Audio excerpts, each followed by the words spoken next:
¿Cómo están? ¿Cómo están pudiendo ingresar? No.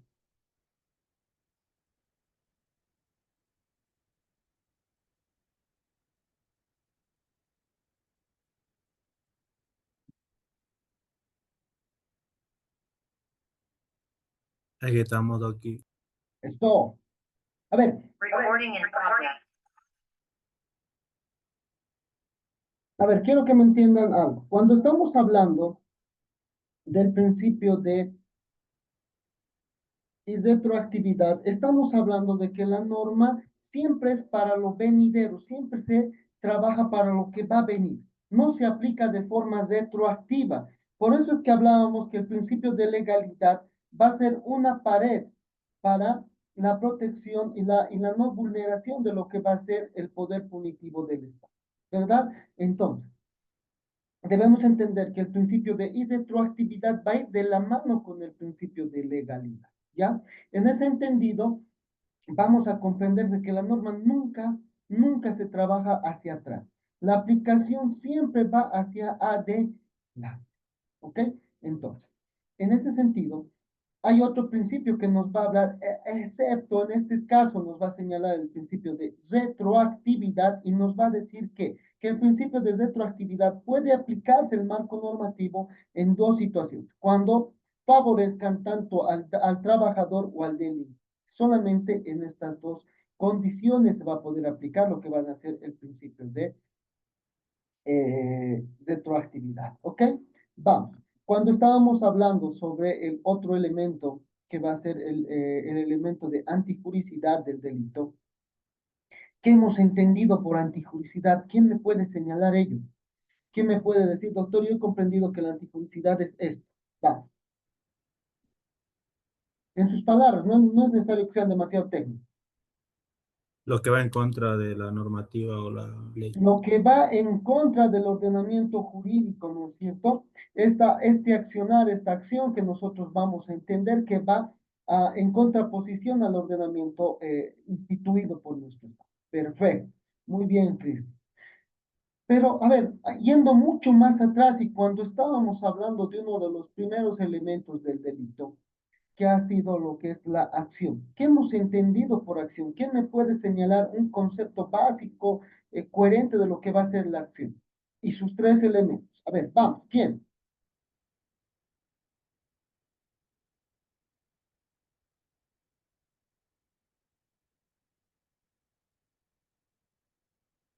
¿Qué era la acción?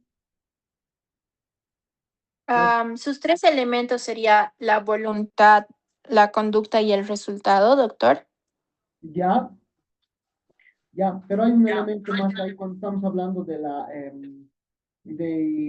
acción. La acción habíamos dicho que es todos los actuados, todos estos comportamientos que tenemos, ¿no es cierto? Todos los comportamientos humanos. Pero para que sea considerado en materia penal, debe necesariamente tener estos tres elementos. Uno, debe ser exteriorizado. ¿Se acuerdan? Que si el accionar está en la cabeza, si un día les dije quiero atropellar a mis estudiantes de segundo semestre, pero está en mi pensamiento, mientras no lo exteriorice, no puede ser considerado en materia penal. ¿Se acuerdan cuando agarraba el marcador y lo botaba al piso? Es una conducta, es un accionar que yo realizo día a día, ¿verdad? Pero este accionar no puede ser considerado delito si no es antijurídico. Entonces, ahí va. El primer elemento debe exteriorizar. Perfecto. Otro elemento debe ser voluntario. ¿Se acuerdan cuando yo agarraba el marcador y lo botaba al piso? Es voluntario. ¿A quién le afectaba? A nadie.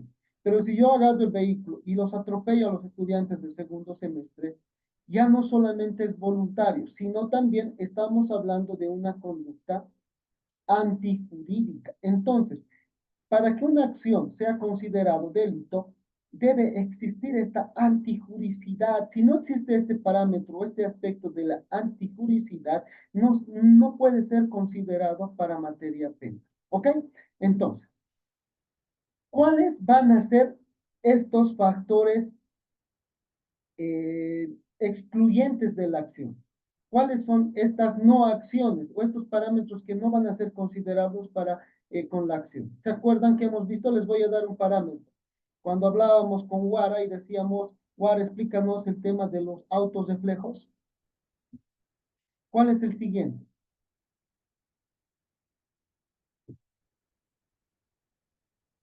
¿Qué es el autorreflejo para empezar? Movimiento corporal involuntario. Exacto.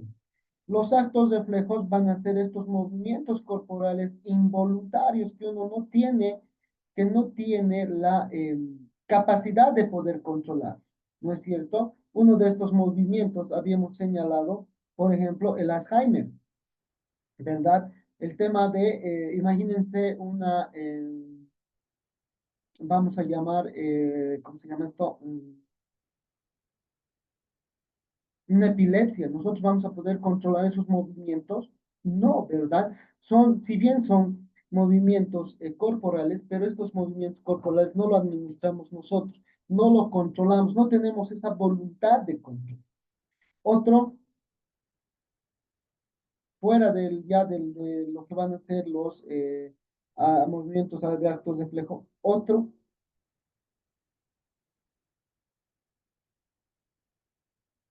vamos,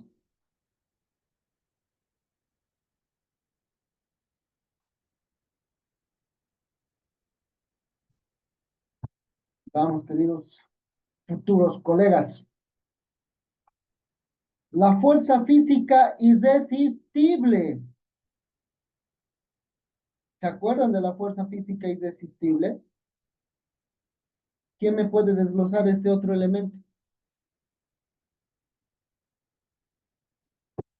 Como usted indicó en clase, el ejemplo de que si una persona está parada en un coche y este frena de golpe, la física va a hacer que ésta vaya para adelante.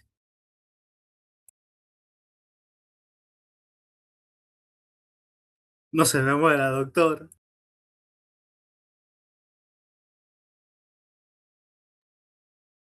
Ya, a ver, cuando estábamos hablando de que la fuerza física irresistible es este movimiento, esta fuerza que viene del exterior que no podemos nosotros controlar. Y se acuerdan del ejemplo clásico que siempre yo les daba y les decía el típico ejemplo de la abuelita que está en el transporte público en Bolivia, que recibe un empujón y no puede, la persona que está sujetada por inercia del vehículo, esa fuerza física que viene del exterior que no podemos nosotros controlar. Entonces, esa es la fuerza física irresistible.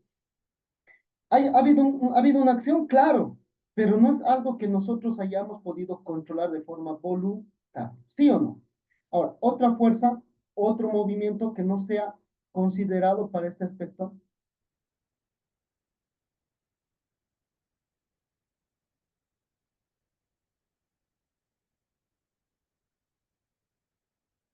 Vamos, vamos. ¿Podría ser un empujón, doctor? Esa es la fuerza física irresistible, pero otra. Ya hemos hablado, una no acción o que no está controlada van a ser los movimientos de actos de reflejo, los movimientos de fuerza física irresistible. Pero habían dos más. ¿Cuáles?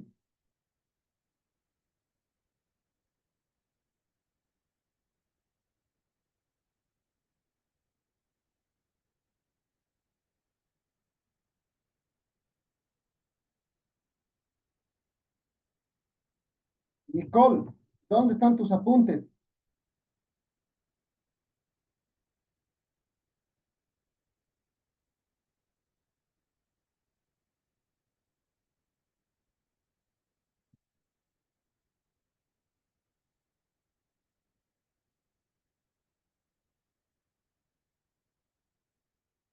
Nayeli,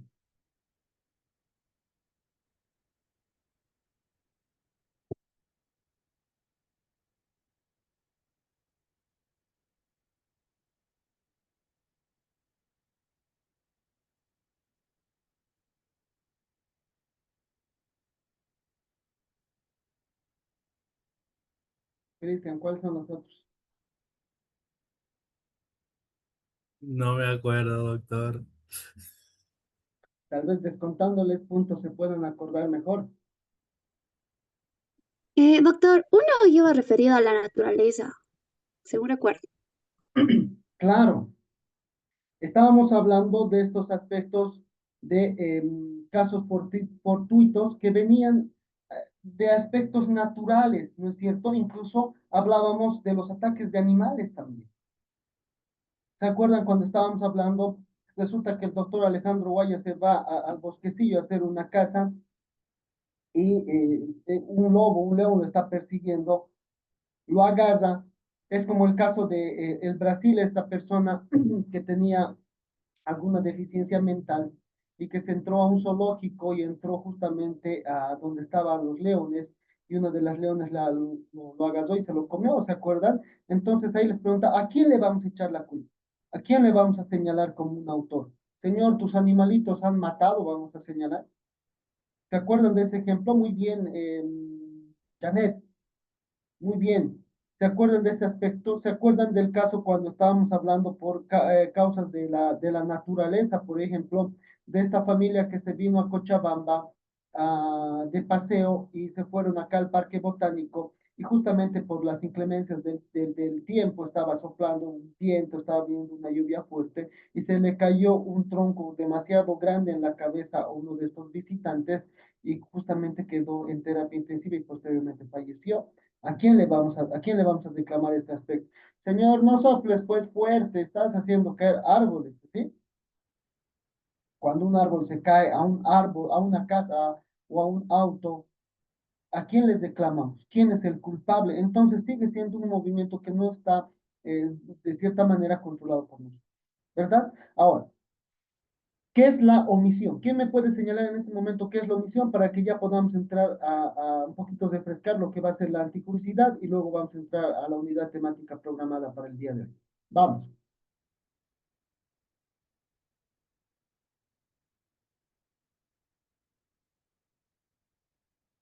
Y el que me diga la omisión es omitir, lo voy a omitir de las listas. La abstención voluntaria de actuar cuando existe un deber jurídico.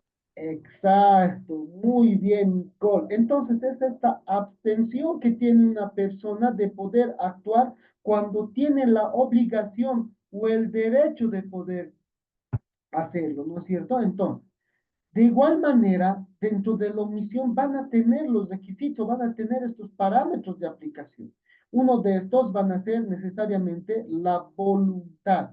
Esa persona que se está absteniendo de poder realizar una acción que debe concretarla, toma una decisión, dice, no lo voy a hacer. Tiene esa voluntad de decidir entre sí y no. ¿Se acuerdan? También vamos a hablar de que esta acción, esta omisión, también tiene que ser antijurídica. ¿Qué tal si yo digo, no voy a levantar este marcador del piso? ¿Es una omisión? Es una omisión. Estoy dejando una bolsa de basura en el piso. Es una omisión, es una omisión. Pero imagínense de que deje vamos a llamar residuos químicos, residuos peligrosos de los hospitales, estos que deben ser tratados con una mayor detalle, con mayor, vamos a llamar, con mayores protocolos por el significado que tienen.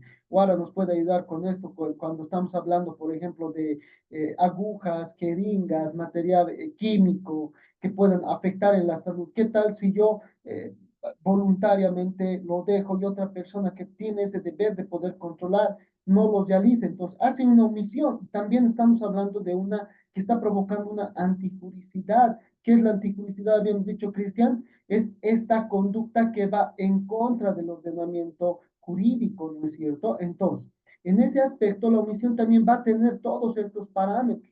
Igual, el nexo causal iba en relación a qué.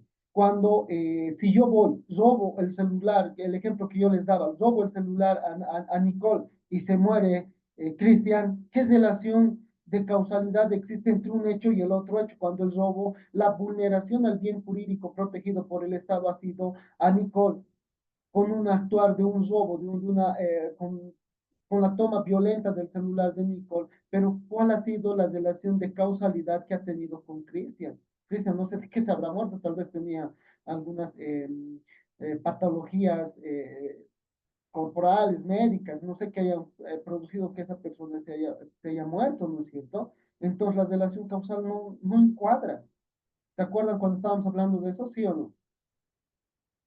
¿Sí? Ahora, como ya ha llegado nuestro compañerito, ¿qué se llama?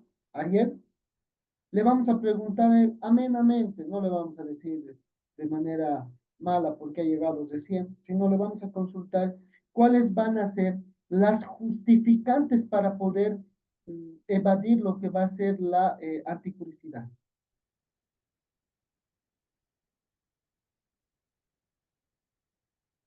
Ariel, ¿cuáles son las justificantes que el ordenamiento jurídico nos permite aplicar para evadir lo que es la anticuriosidad?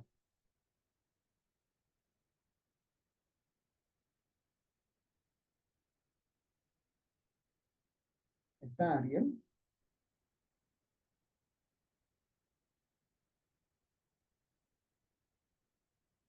Yo lo veo conectado. Ya también está conectado, pero... Nicole,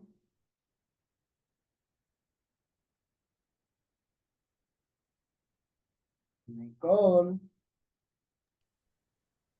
Si no estoy mal, doctor, creo que era la legítima defensa. ya, Nicole, hazme un favor. Ahorita levántate una lista de todos los que están acá en clases. Colocas Cristian, Ariel, tu nombre, Llanero, toditos, registralos.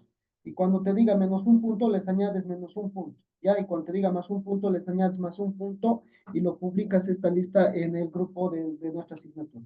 En este momento, ¿ya? Muy bien, Nicole. Uno de estos justificantes van a ser la legítima defensa. ¿Verdad, Cristian? ¿Cómo hemos justificado el anterior martes, lo que ha sido la legítima defensa? Vamos. Pasa que si usted, digamos, intenta golpear a una mujer y yo reacciono, es en legítima defensa porque estoy defendiendo a otra persona que está por ser agredida. Pero esto tiene que tener un justificante de igualdad o cómo se llamaba esta parte. O sea, que mi agresión no puede ser superior a la que usted tenía planeado o la que usted estaba realizando. Habíamos dicho que la legítima defensa va a ser esta acción que va a cometer una persona para proteger un bien jurídico, ya sea propio o de una tercera persona, ¿verdad? Y el ejemplo era, por ejemplo, cuando es propio, cuando una persona me está agrediendo, yo tengo la necesidad de poder defender. Entonces es una protección de un bien propio. Pero si veo que a una persona, pónganle a una señorita, su enamorado la está golpeando, entonces yo tengo la necesidad de poder acceder a esta legítima defensa para proteger un bien jurídico de una tercera persona, ¿no es cierto? Pero ahí está donde Cristian estaba encuadrando muy bien, pero no recuerdo algunos términos cuando hacía referencia a qué, de que esta acción eh, exista una agresión ilegítima. ¿Me dejo entender? Es una agresión que no está autorizada. Es una agresión que debe ser repelida por otra persona o por una acción. ¿Se acuerda o no se acuerda? Y también debe existir una proporcionalidad en la defensa. ¿Sí? Si la persona que está haciendo la agresión está agarrándole a puñetes, pónganle a su enamorada, yo voy a ir con una piedra o con un cuchillo, en ese momento hay proporcionalidad. No, No hay proporcionalidad, evidentemente estamos hablando de que hay una agresión que está siendo cometida por puño, entonces la acción tiene que ser por puño. También no me acuerdo si el anterior martes hemos hablado, esta defensa, esta legítima defensa debe ser actual en el momento, es decir, si viene y me está agrediendo, yo tengo que actuar en ese momento, defender. Pero ¿qué pasa? Me pega y se va corriendo el muchacho y yo voy tras de él y le empiezo a sonar. En ese momento se rompe la actualidad. No me acuerdo, quizás me recuerdo si hemos hablado de esto el día martes. creo que sí estábamos hablando, doctor, no recuerdo bien igual. Nicole, ¿te acuerdas si hemos hablado de este otro factor de la actualidad? No me acuerdo. Y si no hemos hablado, entonces les señalo. Para que la legítima defensa sea aplicada, debe existir este requisito de una agresión actual. Es decir, si una persona viene a agarrarme a puñetazos y yo me defiendo y lo agarro a puñetazos, está autorizado. Entonces, esta conducta antijurídica está siendo justificada por una legítima defensa. Pero ¿qué tal si viene, me da unos puñetazos y se va corriendo y yo quedo acá paralizado y digo, no, esto no se va a quedar acá, voy corriendo y lo agarro a trompas? Entonces la legítima defensa ya se ha roto. Esa condición de actualidad ya no genera una justificación.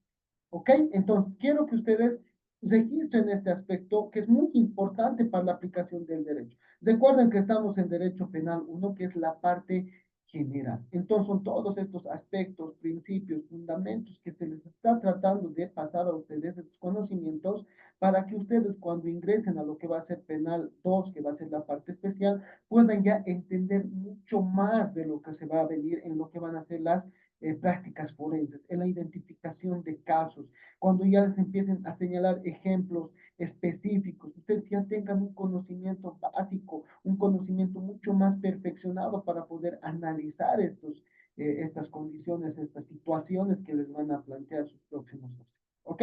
Ya, una de las justificantes hemos dicho la legítima defensa. ¿Cuál es la otra justificante?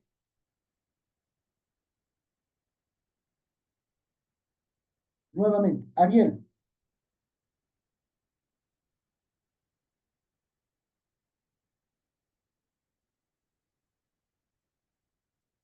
A la una, a las dos y a las tres. Vamos. Nicole, menos un punto a Ariel y menos un punto a Kendra, que no ha presentado ningún justificativo y tampoco está asistiendo a clase. Lo mismo le pones a Mercedes, menos un punto por no asistir a clases virtuales. Entonces, yo no veo la necesidad de no poder estar acá. Vamos. Janet, ¿te acuerdas del otro?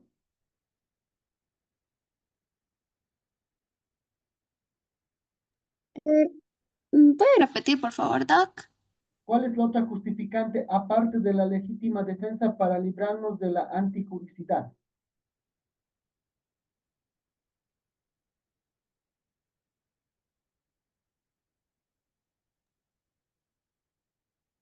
¿Otra justificante?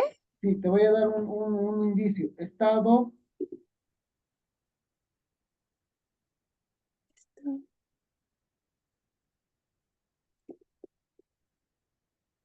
Ay, no. Neri, ayúdale. Doctor, yo no me acuerdo porque no estaba esa clase. Guara, vos estabas en todas las clases. Vamos. Si no me equivoco, es cuando la vida de uno mismo corría riesgo. Y te El lo voy a ejemplo que mostrar. daba Era estaba el estado de Necesidad, creo. bien. exacto, el estado de necesidad. Muy bien, Belén, al fin aparece. Entonces, cuando estamos hablando del estado de necesidad, habíamos fundamentado que el estado de en el estado de necesidad, por ejemplo, era proteger un bien superior, o sea, lesionar un bien para, para poder salvar un bien mucho más grande. ¿Se acuerdan? ¿Cuál era el ejemplo que les había señalado el anterior martes? O el ejemplo que ustedes Cuando, quieren plantear. el que usted mencionó era que si había un incendio en un kinder y usted va y saca un extintor de un restaurante, por ejemplo, prácticamente sería un robo, pero el estado de necesidad es que usted necesitaba el extintor para poder apagar el incendio y así salvar la vida de los niños. Exacto, muy bien, Cristian. Además, te había dado otro ejemplo cuando estábamos señalando, por ejemplo, que el doctor Guaya se encontraba en el lago Titicaca, en uno de estos lanchas, de estos pequeños cruceros, vamos a llamarlo así. Y justamente sufrimos una inundación y quedamos dos personas en una tabla. ¿Verdad? Y la tabla por el peso de estas dos personas se estaba hundiendo. Entonces también hay un estado de necesidad y habíamos señalado que la otra persona va a tomar una decisión y va a ahogar a la otra persona. Hay un estado de necesidad para salvar un bien superior. Claro, también la vida, estamos hablando de dos igual. Mejor que se muera uno a que mueran dos, ¿no es cierto? ¿Se acuerdan o no?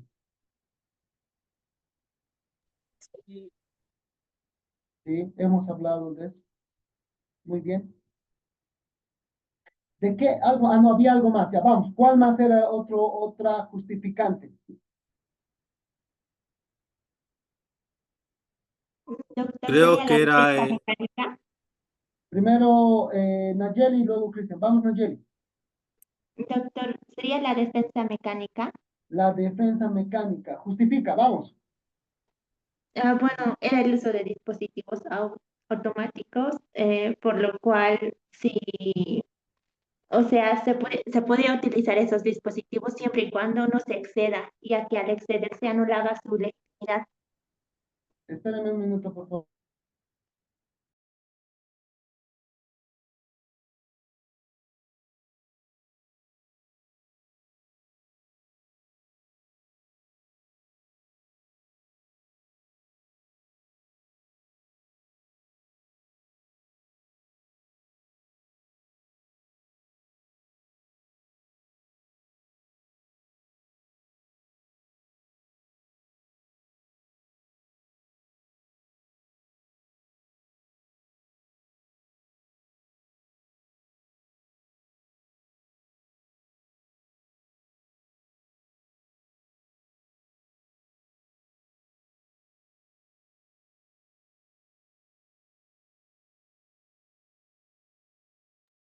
Perdón, Nayeli, vamos, justifica nuevamente lo que han sido las defensas mecánicas. Bueno, era el uso de dispositivos automáticos, pero al usar, digamos, en exceso, anulaba su legitimidad. Y bien, ahí Exacto. dio el ejemplo de la cerca eléctrica, creo.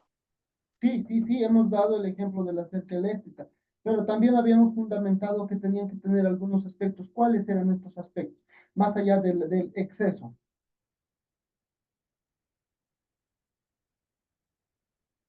La proporcionalidad, la visibilidad.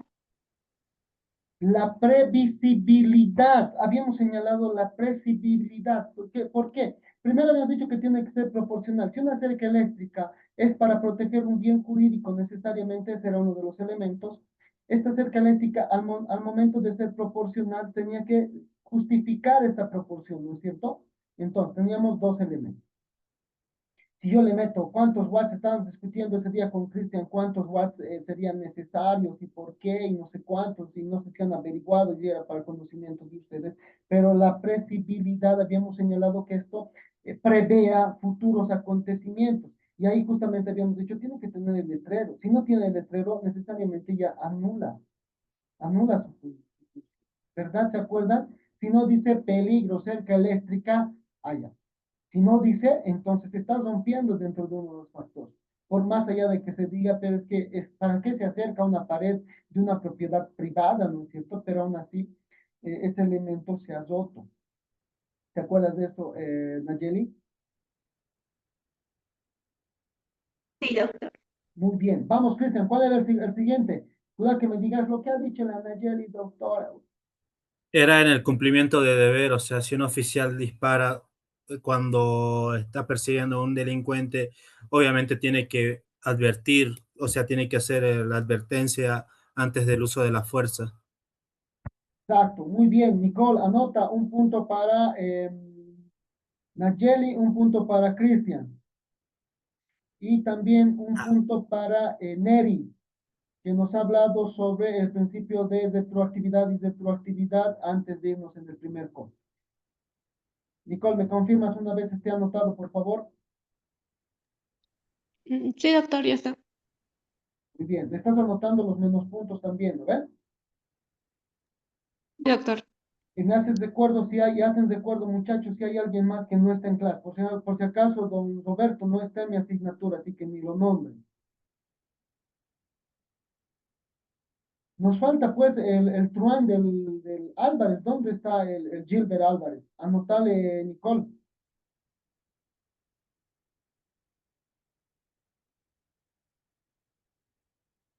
Me confirmas una vez de que está anotado Gilbert Álvarez, por favor. Sí, doctor, igual ya está. Muy bien, así me gusta que nos rompan. Ya. Entonces, estas han sido las justificantes, ¿no es cierto? Si se han dado cuenta, cuando estamos hablando de los elementos del delito, son muchos y son una gran cantidad, ¿verdad? Entonces, en ese sentido, debemos nosotros conocer estos factores, todavía falta, pero nosotros debemos conocer todos estos factores. ¿Para qué? Para cuando nos toque a nosotros fundamentar lo que va a ser la teoría del delito, nosotros podamos tener el mayor conocimiento, la mayor capacidad de poder fundamentar lo que van a ser nuestros futuros casos. ¿Ok? Recuerden que ustedes cuando sean abogados van a venir, les van a consultar. Doctor, le cuento que le he pegado a una chica y quiero saber si me van a procesar por violencia familiar o doméstica. ¿Y ustedes qué van a señalar? Claro, si le has pegado a una mujer es violencia familiar o doméstica, ¿sí? ¿Por qué les digo esto? Cuando yo estaba bien jovencito en las prácticas preprofesionales, justamente nos tocó hacer un turno en la fiscalía, ¿ya? Y resulta que en el turno viene una muchacha a las 2 de la mañana, si mal no recuerdo, y presenta una denuncia señalando de que un ciudadano, que era su vecino, la había golpeado. Entonces, la impericia y también la falta de práctica, la falta de conocimiento de aquel momento del pasante, eh, de mi otro compañero, lo apertura como un delito de violencia familiar o doméstica. Entra el médico forense, le sacan 10 de impedimento, le dicen quién ha sido, fulanito, fulanita, listo. Se apertura este proceso y la muchacha ya contenta con la apertura se va a su casa. Pero cuando ya estamos haciendo los requerimientos para poder mandar al juzgado, nos damos cuenta de que no era un delito de violencia familiar, porque no cumplía con esos factores. No se adecuaba, la tipificación no encuadraba en el delito de violencia familiar. Entonces, ¿qué hemos tenido que hacer? Llamarle a la muchacha y decirle, señorita, pase, por favor, nos hemos confundido. Imagínense, ha venido a denunciar a las 2 de la mañana y nosotros recién estábamos haciendo nuestros informes a las 6. La pobre muchacha tiene que volver a la velocidad para que nosotros también podamos entregar nuestras aperturas de causas nuevas. Entonces, muy importante conocer esto porque también nos van a ayudar a poder concretar dentro del otro lado de la cara que van a ser como abogados particulares, identificar si a tu cliente le están iniciando un proceso conforme a derecho, si este proceso está siendo seguido con la mejor atención, de la mayor adecuación al tipo penal. Entonces, muchos se ríen cuando se hablan de los cuadernos de investigación, muchos se ríen cuando se habla de la teoría del caso, del cuaderno investigativo, pero en realidad son factores muy importantes. Y estos factores a nosotros nos dan paso a que podamos nosotros construir una teoría del delito. Y estos factores, pareciera que no se van a usar, pareciera que son causas que, ay, doctor, ¿cómo? Esto no se va a aplicar, en realidad se aplica. En realidad, estos factores que les acabo de señalar son factores que día a día van a tener que ver ustedes cuando les toque el tema de eh, en el ejercicio de la profesión, cuando les toque a ustedes litigar como futuros abogados. Porque el día de hoy ustedes se están preparando para ser mañana futuros abogados y buenos profesionales, ¿no es cierto? Y en ese sentido nosotros debemos hablar y debemos concretar dos cosas. Si bien hay mucha gente que no va a ir al ámbito penal y dice, ¿a qué me importa? Yo no voy a ser penalista. Otros van a decir, yo no voy a aprender civil porque no voy a ser civilista, no me interesa. Pero para la vida tienen que tener este conocimiento, tienen que poder adquirir este conocimiento y no solamente decir, ¿de qué me sirve? Por ejemplo, muchos hablaban y decían, ¿de qué me sirve teoría del Estado? En la vida voy a aplicar teoría del Estado, voy a fundamentar con teorías del Estado. Muchas veces señalamos o pensamos que no nos va a servir para el futuro. Muchas veces uno dice, no, son macanas, son cosas que no se van a ver. Hasta yo en algún momento cuando estaba en la universidad veíamos lo que era filosofía del derecho. Yo decía, ¿para qué nos sirve la filosofía del derecho si ahorita lo que nos interesa es conocer los códigos, conocer la fundamentación, ver el aspecto intrínseco y extrínseco de la norma, ver estos factores que nos van a ayudar a nosotros a comprender? Pero cuando el otro día, no sé si a ustedes les preguntaba, ¿qué estudia la filosofía del derecho y cuál es la aplicación de esta filosofía del derecho? ¿Se acuerdan? Nicole, ¿te acuerdas cuando hablábamos de filosofía del derecho? ¿Qué estudia? Sí, doctor, el pensamiento del ser humano. el pensamiento del ser humano, estudia el ser de la persona, ¿no es cierto? Entonces, nosotros debemos conocer lo que es la filosofía. ¿Para qué? Para comprender la finalidad, este ser, este principio, este inicio de lo que es el amor. ¿Verdad? Entonces, es muy importante, importantísimo conocer lo que va a ser la teoría estatal. ¿Verdad? Entonces, en ese entendido, nosotros debemos comprender de que todo lo que se está tratando de enseñar o todo lo que se está tratando de pasarles a ustedes el conocimiento tiene una finalidad. Muchas veces decimos, miren, yo he estudiado 5 años en el colegio en matemáticas y el día de hoy no lo aplico. ¿Será que realmente no aplicamos la matemática en nuestro día a día? Si cuando nosotros subimos al micro, tenemos 10 pesos y le damos los 10 pesos al chofer, ¿cuánto de cambio estamos esperando? ¿Será que no hacemos este proceso de suma y resta? La multiplicación, la división. ¿Se aplica o no se aplica en el diario vivir? Obviamente no les estoy hablando de factores mucho más fuertes, porque seguramente en la vida no, en la vida rutinaria no se aplica, pero estos parámetros básicos vamos a señalar, sí, ¿verdad?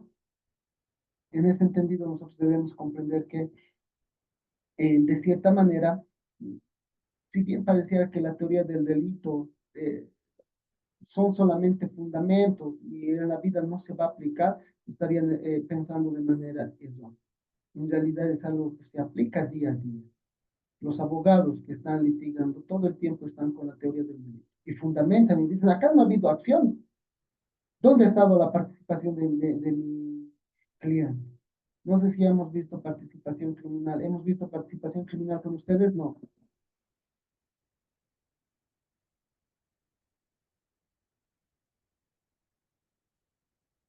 ¿Ya? Hemos visto participación criminal, autor, coautor, instigador, encubridor y demás vainas. ¿Hemos visto, sí o no? Sí, doctor, creo que sí vimos con usted. Eh, Si mal no recuerdo, ha sido la unidad número 4. No recuerdo, la unidad número 8. Ya. Pero entonces es muy importante, ¿por qué? ¿Por qué nos interesa conocer la participación criminal?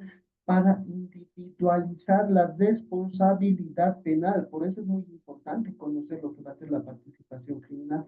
Imagínense no conocer la participación criminal y decir, ahora, ¿en qué calidad está mi cliente? ¿En qué condición está? ¿Cuál es el grado de participación y por ende cuál va a ser el grado de responsabilidad de este muchacho que hoy yo lo estoy asesorando? Entonces, ¿quiénes quedan mal como futuros profesionales? ¿Ustedes? No solamente ustedes, sino también los docentes, ¿no es cierto? Porque de cierta manera nosotros nos vemos reflejados en el trabajo que ustedes van a realizar día a día. Entonces, en un momento, seguramente van a decir, ¿quién así tu docente, el doctor Alejandro Valle? De la zona, ¿sí? Me van a hacer quedar así en Penal 2, queridos estudiantes. Cristian, ¿me vas a hacer quedar así en Penal 2? Quizás sí. No lo dudo, dice. Vamos, Belén. No, Tu respuesta de Belén. Ah. Convincente. Ya. Tenemos 1 minuto 20 segundos antes de que se corte esta segunda parte. Quiero que se conecten a la tercera y en la tercera parte ya vamos a entrar a lo que va a ser la diapositiva de lo que vamos a avanzar el día de hoy. ¿Ok? Voy a cederles unos minutos para que puedan tomar su break, pueden prepararse un cafecito, pueden tomar agüita, algo, unos 10 minutos, pero primero nos vamos a conectar a lo que va a ser la parte número 3, ¿ok? Acá tiene alguien alguna duda, alguna consulta, duda, queja, reclamo.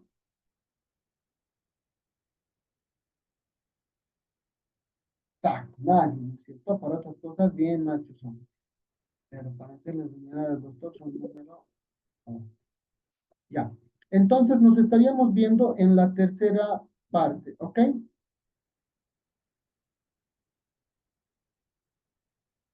So, Yo